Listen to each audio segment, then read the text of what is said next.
Mean लगन के chart में हम शुक्र की प्लेसमेंट को लगातार डिस्कस कर रहे हैं और इस वीडियो में अब आपके अष्टम भाव के लिए विचार करने वाले हैं। मीन लगन के चार्ट के हिसाब से अष्टम भाव स्वयं शुक्र का ही है और शुक्र अपनी सब राशि में यहाँ स्थित रहेंगे। वो अपनी मूल त्रिकोण राशि में भी रहेंगे यहाँ पर। तो तुला राशि में शुक्र का स्थित होना ज़्यादातर केसेस में आपके लिए फेवरेबल होगा। वैसे तो जो शुभ ग्रह हैं वो अगर छठे घर में बैठे हैं, अष्टम में बैठे हैं या 12th में बैठे हैं तो अपना प्रभाव खो देते हैं या कम कर देते हैं, लेकिन शुक्र यहाँ अपनी सब राशि में आ गए। स्वराशि में आने के कारण अब शुक्र का कुल मिलाकर जो प्रभाव है आपको पॉजिटिव देखने को मिलेगा। लेकिन यहाँ पर शुक्र कौन कौन से अन्य ग्रहों से प्रभावित है उसका भी बहुत बड़ा रोल होगा। शुक्र यहाँ पर ज्ञान के मामले में, धन के मामले में और मैरिज होने के बाद में ससुराल पक्ष से आपको काफ़ी ज़्यादा लाभ दिला सकते हैं।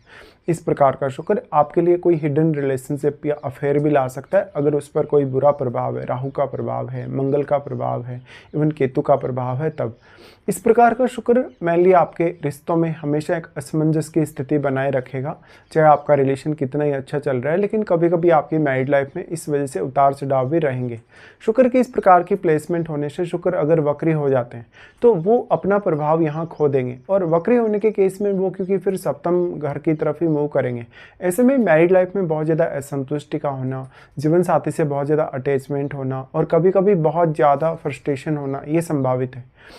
अब आपके चार्ट में अगर देखा जाए तो शुक्र क्योंकि तीसरे घर के भी स्वामी हैं, तीसरे घर के स्वामी होने की वजह से अगर आप अष्टम भाव से रिलेटेड कोई भी प्रकार का प्रोफेशन चुनते हैं, कोई भी प्रकार का अगर काम करते हैं तो यहाँ पर आप ज़्यादा से ज़्यादा हार्डवर्क कर सकते हैं।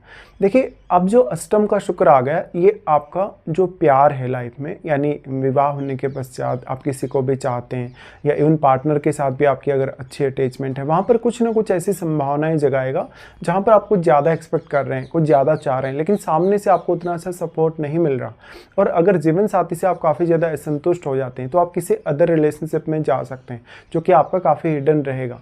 अब ये जो साइन है वो तुला राशि है और तुला राशि कालपुरुष के हिसाब से देखा जाए तो सप्तम भाव का एक साइन है, यानी सातवें घर को ही रिप्रेजेंट करता है कालपुरुष की कुंडली में। इसलिए यहाँ अगर आप इन लॉज के साथ पार्टनरशिप कर लेते हैं किसी भी मामले में, चाहे आप बिजनेस कर रहे हैं या कोई भी और अपना छोटा मोटा काम कर रहे हैं तब भी, तो इन-लॉज बहुत ज़्यादा आपके लिए सपोर्टिव या फेवरेबल हो सकते हैं। यहाँ पे अब देखिए शुक्र जो है वो क्योंकि स्त्री को रिप्रेजेंट करता है तो स्त्रियों के केस में ऐसा शुक्र ज़्यादातर मामलों में फेवरेबल होगा, बट पुरुषों के केस में मैरिड लाइफ में काफ़ी सारा बदलाव ला सकता है। शुक्र का यहाँ प्रभाव कुछ हद तक कम होने की वजह से आपको स्वयं ही ज़्यादा से ज़्यादा मेहनत करनी पड़ सकती है। शुक्र धन और लग्जरी को दर्शाते हैं और अष्टम में अगर आ जाएंगे तो गुप्त स्रोतों से धन लाभ, ससुराल पक्ष से धन लाभ या माता पिता के थ्रू धन लाभ होने की पॉसिबिलिटी काफ़ी ज़्यादा बढ़ जाएगी।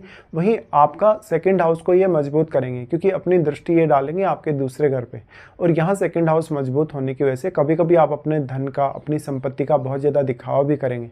इस केस में देखा जाए तो खान पान, रहन सहन या आपकी ओवरऑल जो लाइफ है वो काफ़ी बदल सकती है।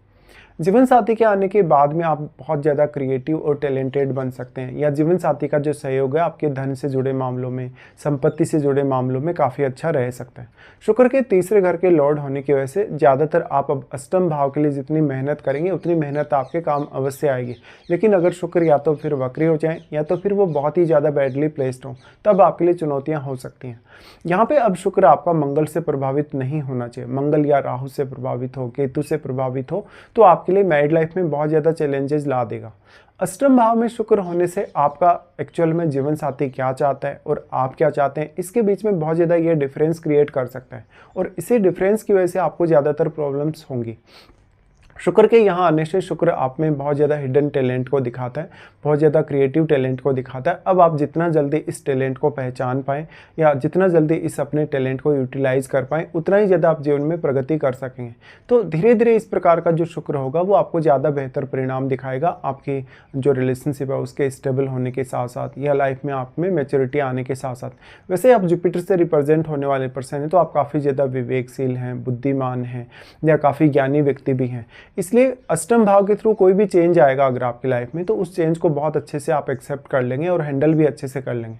शुक्र जो कि वाणी स्थान पर दृष्टि डाल रहे हैं तो गीत संगीत की तरफ ले जा सकते हैं, कोई भी प्रकार का इस प्रकार का टैलेंट दे सकते हैं जिसमें आप अपनी वाणी से काफ़ी अच्छा परफॉर्म कर सकें। इस हिसाब से आपकी वाणी का दूसरों पर जो प्रभाव रहेगा वो काफ़ी स्ट्रांगली पड़ेगा। शुक्र यहाँ पर आपकी लाइफस्टाइल या फैमिली लाइफ को काफ़ी ज़्यादा बदल सकते हैं।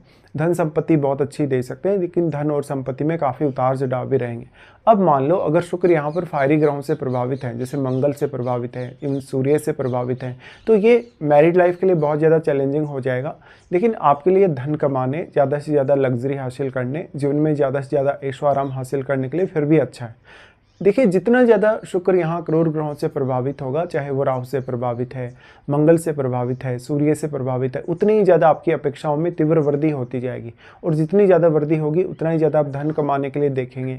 अब अगर मान लो शुक्र पर यहाँ शुभ ग्रहों का प्रभाव है, शुभ ग्रहों के प्रभाव की वजह से आपको हो सकता है थोड़ा स्ट्रगल करना पड़े, क्योंकि यहाँ शुभ ग्रहों का प्रभाव उतना अच्छे से काम करेगा नहीं, ये अष्टम भाव है। और फिर सेकंड हाउस में बैठे हुए ग्रह की भूमिका काफ़ी बढ़ जाती है आपके लिए।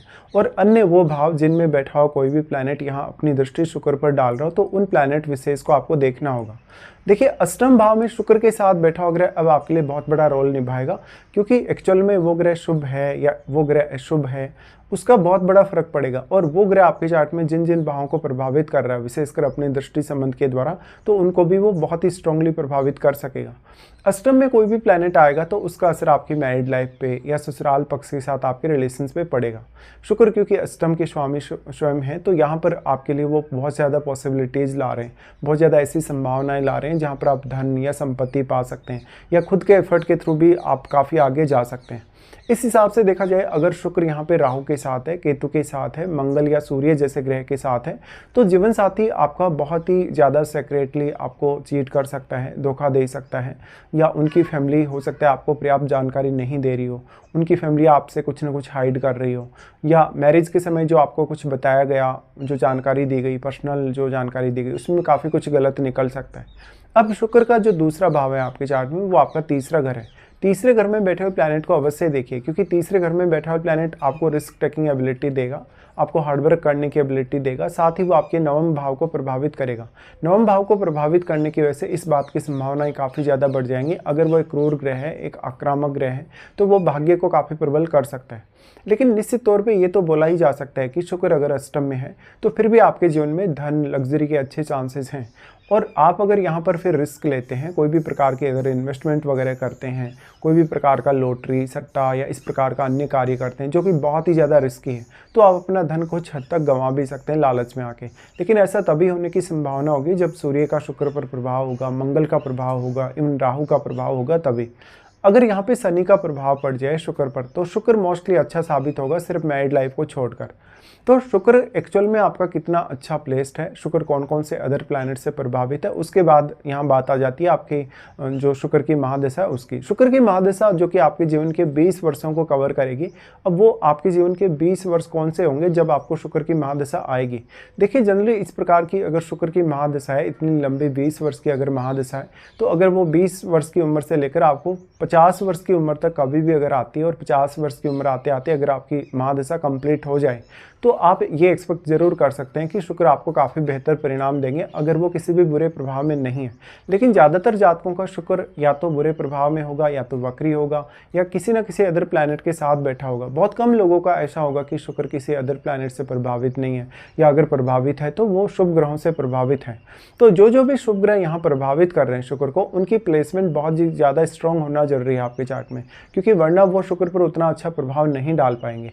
इस हिसाब से देखा जाए तो शुक्र पर क्रूर ग्रहों का प्रभाव ज़्यादा पड़ेगा, और क्योंकि शुक्र स्वयं बहुत ज़्यादा शुभ ग्रह है, इसलिए कोई भी क्रूर ग्रह का प्रभाव शुक्र पर काफ़ी ज़्यादा रह सकता है। स्त्रियों के केस में इस प्रकार का शुक्र ज़्यादा अच्छी संभावनाएं ला सकता है, धन या संपत्ति को लेकर, ऐशो आराम को लेकर। लेकिन पुरुषों के केस में ये मैरिड लाइफ और बाकी अन्य मामलों में थोड़ा चैलेंजिंग जरूर होगा।